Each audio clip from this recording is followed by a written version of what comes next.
Hey gang, and welcome back. Just a reminder, you can now use the promo code MTGMudsta, all caps, at flipsidegaming.com. You'll get 10% off orders over $10 and help with the channel at the same time.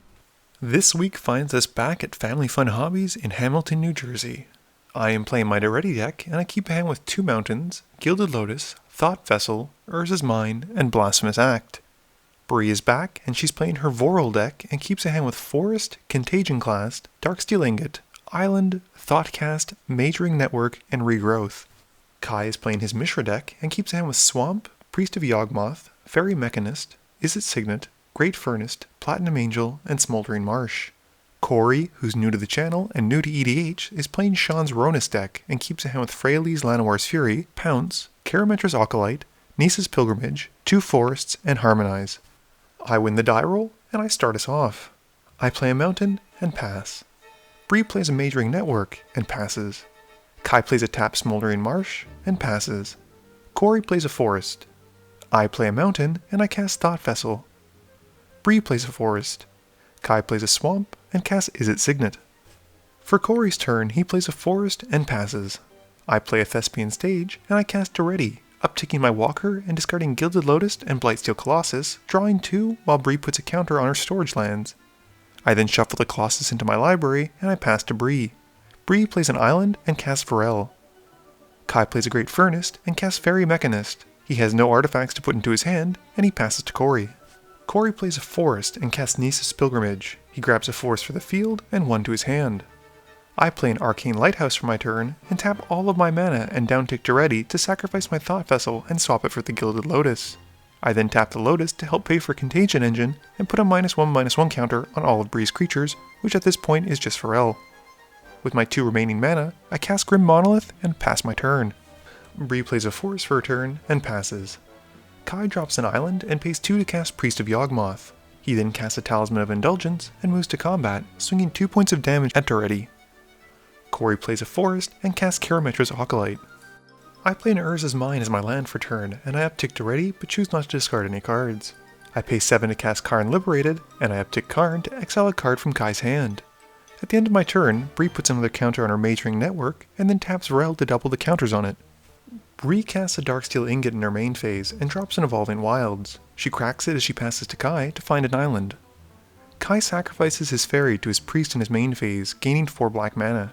He taps 1 land and uses the 4 to cast Mirrorworks. He then brings out Mishra and passes turn. Corey plays a Forest and casts Freyalise Llanowar's Fury. Corey upticks Freyalise to get an Elf Druid rather than blow up one of my things because he doesn't want me to exile his stuff. He then taps the Acolyte for 3 and 1 Forest to cast Harmonize, drawing 3 cards. At the end of Corey's turn, I activate the Contagion Engine, proliferating twice on Karn and Daretti and adding 2 more -1/-1 counters to Vorel because Bree started to make fun of me for saying Populate by mistake. I play Inventor's Fair, such a good land, and I use Karn's first minus ability to exile Kai's Mirrorworks. There can only be 1 artifact deck at this table, Kai. Bree responds by activating Vorel to double her counters on Majoring Network, and I then uptick Daretti, pitching Blasphemous Act and drawing 1. Bree taps and removes 4 of the counters on her network to cast an animation module. She then casts a Contagion Clasp and puts the counter on Karametra's Acolyte. She then pays to cast Thoughtcast and plays a Forest. Bree still has enough to cast a Hero's Bane, and my pitching that Blasphemous Act is suddenly looking like a pretty bad move at this point. Kai draws for turn and casts his own copy of Thoughtcast, drawing 2 cards for only 2 mana. He then casts a Bedalkin Engineer and passes. Corey plays another Forest, and I express my concern that they're about to jump off the table. He makes 2 nice piles and taps most of his mana to cast a Green Sun Zenith where X is 7. He grabs Avenger of Zendikar, and the board is becoming suddenly pretty cramped with creatures. Corey then upticks Freyalise to make another Elf Druid, and then he taps his earlier created elf and 2 lands to cast Mirage Mirror. Corey then passes, and at the end of his turn, I proliferate twice with the Contagion Engine. I gain 1 on my upkeep and play an Urza's Power Plant, getting 2/3 of the way to casually assembling Tron, and I activate the engine once more to proliferate twice. I then activate Daretti's -10 to get his emblem before downticking Karn to exile the Avenger of Zendikar. With nothing else, I pass to Bree. Bree plays an island for her land for turn and asks me my life total, which is never a good sign. Bree removes all the counters from her storage land and activates the animation module to put another counter on Hero's Bane. Bree then activates the Bane's ability to double the counters on it, and then activates Vorel to bring it up to being a 20/20. Bree then moves straight to combat and smashes me for 20. Ouch. Bree passes to Kai. Kai plays an Academy Ruins and activates his Engineer to make 2 mana and taps some lands to cast Spine of Ishsa. Kai hits Karn, who I'd been hoping to use to deal with the Bane, and I realize that this has quickly become a game of archenemy. Kai then sacrifices the Spine to his Priest, generating 7 black mana, and returning it to his hand as the artifact hits the graveyard. Uh-oh.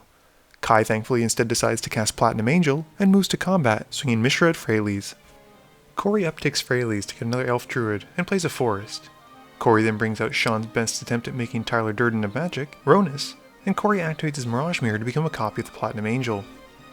He swings it at me, as his reasoning of if I get taken out then so does Daretti holds pretty true. Corey then finishes off his turn by casting Ranger's Path and grabs 2 forests. At the end of Corey's turn, I sacrifice my Fair to go and find my own copy of Spine of Ishsa. I play a Mountain and activate Contagion Engine, proliferating twice on Daretti. I then downtick Daretti, sacrificing my Grim Monolith to bring back my Thought Vessel, and tap out to cast All Is Dust, which really doesn't destroy all that much. I then pass my turn, and the Grim Monolith comes back to the field thanks to my Daretti emblem. Bree plays an island and casts Scrounging Bandar. Bree then brings back Vorel and passes to Kai. Kai untaps, and before he draws, he activates his Academy Ruins to put the Fairy Mechanist back on top and draws it. He recasts the Fairy and reveals Prototype Portal, putting it into his hand. Corey plays a Forest, and I help him out. He brings back Rhonas and activates the Mirror to become a copy of Platinum Angel once more. He hits me for 4 and passes turn. For my turn, I drop a Mirror Battlesphere, gaining 4 tokens as it enters. I then recast Daretti and uptick him to discard Draw Scorpion and draw 1 card. Bree plays her copy of Inventor's Fair and passes. Kai is struggling for lands, but he is able to cast a Prototype Portal and imprints the Spine of Ishsa to it. Kai then moves to combat and offers 6 damage my way. Corey plays a Forest and has his Mirror become a copy of the Angel again. Like the original, he smashes it into me for 4. I play a Mountain for turn and uptick Daretti, pitching 2 cards, draw 2 cards. Moving to combat, I swing the Battlesphere at Kai, tapping my 4 tokens to deal 4 damage to him immediately and pump the Battlesphere by +4/+0. Kai then takes the hit and loses another 8. In my second main phase, I cast Scrap Mastery and Bree activates her class to proliferate Majoring Network and the Bandar, and Corey has the Mirror become a copy of his Forest. We then play Switcheroo with the artifacts on the fields and the one with our graveyard. I then decide to cast Scarecrow. I sacrifice it to draw a card, and Bree puts another counter on her network before doubling it with Vorel. Moving to my end step, I catch my mistake of not bringing my stuff back with Scrap Mastery, and bring back pretty much everything between it and the Daretti emblem. Spine of Ishsa comes in, and I put the Destroy trigger on Corey's Mirage Mirror. Additionally, the Contagion Engine comes in, and I target Bree once more. On her upkeep, Bree moves one of the counters from her Bandar to Vorel, negating the -1/-1 counter on him. She then draws for turn, and doubles the counters on the Majoring Network. Bree then casts Surge Node, and casts Regrowth to bring back her Darksteel Ingot, and recasts it. At the end of her second main phase, I sacrifice my Scarecrow to draw a card, and return it at the end of Bree's turn. Kai casts Mirror Retriever, and we realize he should have lost his Great Furnace. Corey cycles his Desert of the Indomitable on his turn to draw a card. He then pays 8 to cast Terrastodon. He hits Daretti and 2 of his forests to gain 2 Elephant tokens for himself. Corey then makes a deal with Kai and swings Rhonas at him. Kai blocks with a Retriever and returns the Fairy Mechanist to his hand. Before moving out of combat though, I sacrifice the Scarecrow to draw a card. At the end of Corey's turn, the Scarecrow comes back, and we go to my turn. I draw and play a Mountain before casting a Quicksmith Genius. I then move to combat, and I swing the Battlesphere and my Elephant at Kai for 7. I then sacrifice the Scarecrow again in my second main phase to draw, and pass to Bree, bringing it back at the end of my turn. Bree also puts another counter on her storage land. Bree casts an Umezawa's Jitte during her reverse main phase, and doubles her Majoring Network counters. She then removes all the counters, and spends 4 of it to sacrifice her Inventor's Fair. She grabs a Walking Ballista, and casts it paying 22 mana, which translates into 11 counters. Bree then has to only remove 3 to kill me, before she gears up the Scrounging Bandar with a Jitte, and swings it at Kai for 1. Because she dealt combat damage, she gets to put 2 counters on the Jitte, and passes to Kai. Kai casts an Ethereum Sculptor for his turn, which helps reduce the cost of his second card, the Fairy Mechanist. Kai reveals an Ethereum Horn Sorcerer from the 3, and puts it into his hand. Corey has the medicine though, and on his first main phase, he casts Wave of Vitriol. Bree responds by removing a counter from her Surge node to put a counter on the Jitte. She then removes one of the counters from the Jitte to give Terrastodon -1/-1, and uses the remaining counters on the Ballista to finish the job. Corey has an answer to this though as well, and casts Rapid Vigor to regenerate the Terrastodon. Bree then removes the 2 remaining charge counters to gain 4 life, and everyone but Corey gets to go and grab some basics. Corey then smashes into Bree with everything he can for 11 damage. Bree casts Impulse on her turn, keeping 1 card, and passes to Kai. Kai casts a Dark Petition, and Bree realizes she misread how Wave of Vitriol works, putting some basics back. Kai grabs a card and passes turn. Corey casts an Ulvenwold Tracker during his first main phase, and casts Pounce, having Rhonas fight Vorel. Bree activates Vorel while the spell is on the stack, and doubles the single counter on her Bandar, Value. Corey then activates Rhonas' ability to give the Terrastodon +2/+0 in Trample, and then does it again, but to one of the elephants. He swings everything at Bree, and after attackers are declared, Bree casts Reality Shift to exile the Terrastodon. Corey manifests the top card, and Bree takes 13 damage. Bree casts a Banshee's Blade and equips it to her Bandar before passing turn. Kai plays a land for turn, and is finally able to cast Ethereum Horn Sorcerer. He cascades into a Semblance Anvil, which doesn't help him out terribly. Kai decides to exile Baleful Strix under it, and passes turn.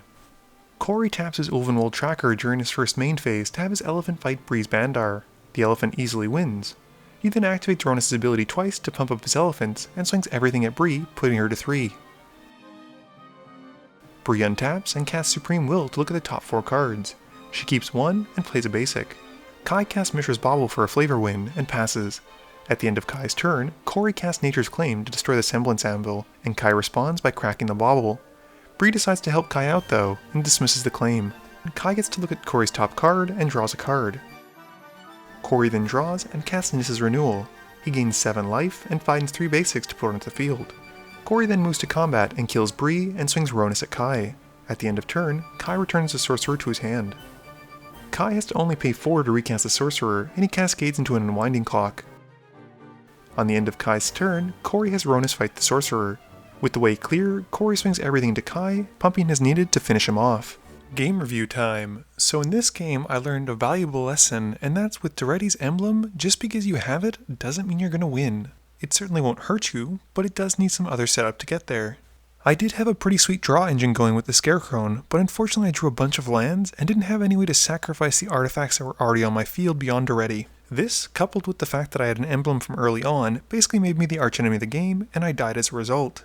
Bree showed me how powerful Vorel is by doubling doubles and doubles and doubles and doubles. That Hero's Bane going from 4 counters to 20 counters in one turn and smashing me in the face for 20 points of damage quickly told me that I had to respect Vorel and keep him off the board. Corey had a lot of fun with the Rhonas deck, and I'm glad that he had a good experience for his first EDH game. Oftentimes it can be a bit daunting having to play a format with a bunch of singleton cards, and it can be kind of confusing, but he had a great time and I'm really glad he joined us. Just like in the Brothers War storyline, Mishra kinda backstabbed Kai by not letting him draw any cards, and he was really stuck on land and mana for most of the game. It was unfortunate to see him struggle, but I did see some sweet interactions, particularly the Priest of Yawgmoth and the Spine of Ishsa. Could you imagine if he had a Paradox engine going? Basically he would have destroyed every permanent on the board. That's disgusting. Please be sure to tune in every Monday and Thursday at 11 AM Eastern Standard Time for a guaranteed new video.